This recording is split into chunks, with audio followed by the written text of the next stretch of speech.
Hello everybody, Animal Man here. Wanted to show you a very cool plant today. One of my favorite plants to make into a drink. This is sumac, not poison sumac. This is called staghorn sumac. It's very common here in Massachusetts, all around New England actually. And these berry clusters here, which the birds love to eat later on, you can make into a wonderful pink lemonade substitute. Some people call this Indian lemonade. Some people call it sumacade. I call it sumac lemonade. And it's my favorite drink in the world. It's wonderful.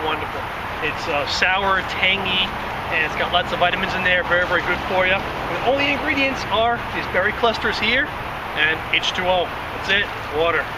So here's how they grow. It's a small tree. They typically find them anywhere from 3 feet to 12 feet. They can go up to 30 feet, but I've only seen that a few times. Typically it's more like around 9 feet to 12 feet, I'd say. You see them on the sides of the road. Right now I'm in the parking lot outside Petco, and I harvest from here every year.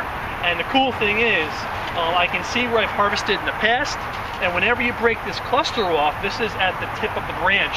When you break it off, next year, usually the tree will grow 2 or 3 in that spot. So you actually help the tree by branching out, and you get more and more of these clusters you can harvest every year. And of course, you leave most of them for the animals, but you're actually pruning it. You help it. So all I do is I take a bag, a disposable shopping bag or whatever, reusable bag if you have it. I use these just from the supermarket because I'll actually store them in the fridge just in this bag. You don't tie them shut. You want them loosely in there. I've stored them for over a year in the refrigerator like this in case I don't use it all. So you just break them right off. In the bag they go. Here's a close-up. What you're looking for. Very fuzzy looking berry cluster.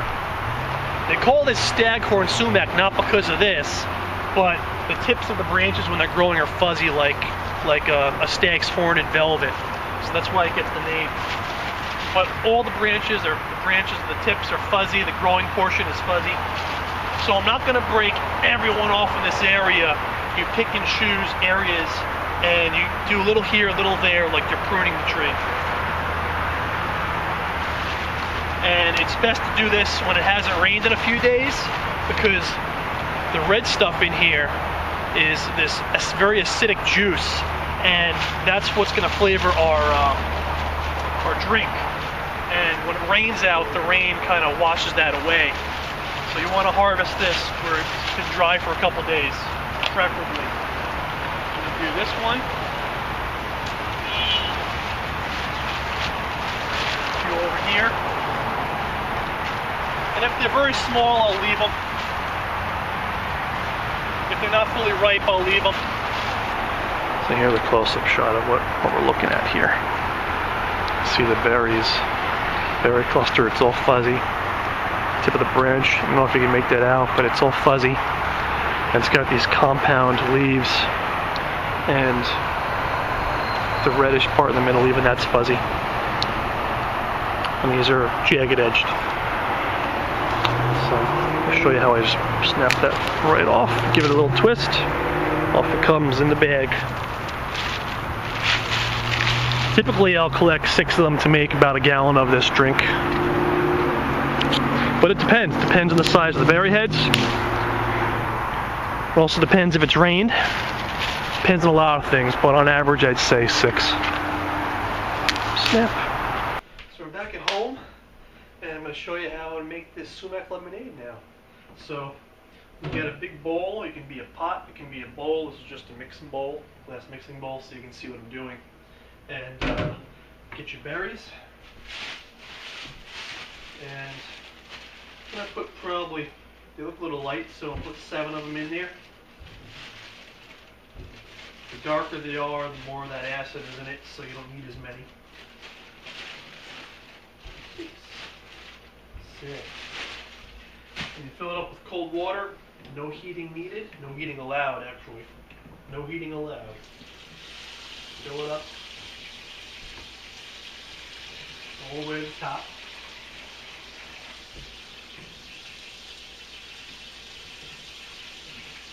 You want to squeeze them a little bit to get the air out.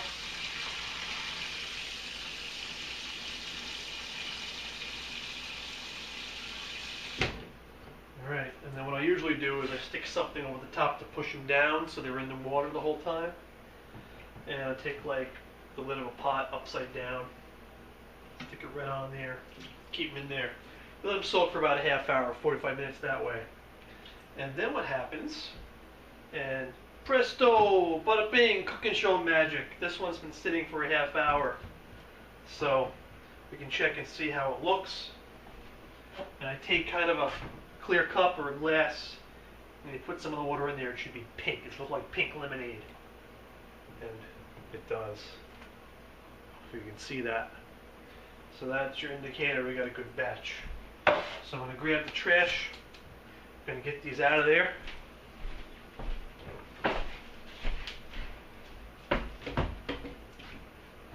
So when you take them out, you squeeze them to get every last bit of juice you can out of there, so you don't waste it. They do get quite saturated. They get full of water. Squeeze them out, bring them out. And a bunch of the berries will have came off from the water, which is no big deal. Pick that up after.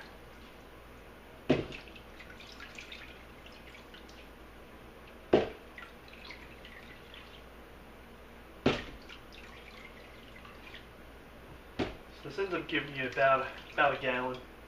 And some people like it really strong. I love it strong. Other people that aren't used to it tend to like it a little weaker. They find it very tart. And you can adjust it. If it's too tart, you just add some water.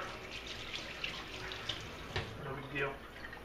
Alright, so what you're left with is this. It's got lots of little berries floating in there, and all the little hairs from the berries that come off. And you don't want to eat those, drink those. They kind of irritate your throat and your mouth, and they don't feel good. And it's kind of something about drinking water or lemonade with little bits of things floating in it. It's kind of makes you gag. It's just not pleasant. So what we do is we should strain these out. We'll get our pitcher ready. It's going to go in here. That'll be our big pitcher. So all I use is just a kitchen towel. And oh, pretty. I'm sticking with the berry red theme here, so give me a break. Give me a break. I put it over the top and hold it tight, and I tip it just a little bit, and you're going to lose some of the liquid because it's going to saturate this, but not a lot, no big deal. I'm going to strain it. This keeps all the berries and the hairs right in there, out of your pitcher. And you can see it's pink. Fill her up.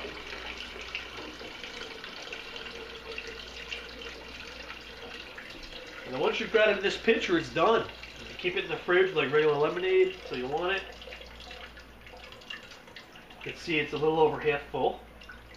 So I'm going to taste it, see how strong it is. I may end up adding water to it. You have to adjust it sometimes. It really is like a science and an art form to get it just right. And you never know how strong the berry clusters are going to be. You can use the color of them to indicate it a little bit, but it's still tricky. You know, I'm wrong all the time. So let's get this glass, just rinse it out, get the hairs out of it. Let's try a little taste.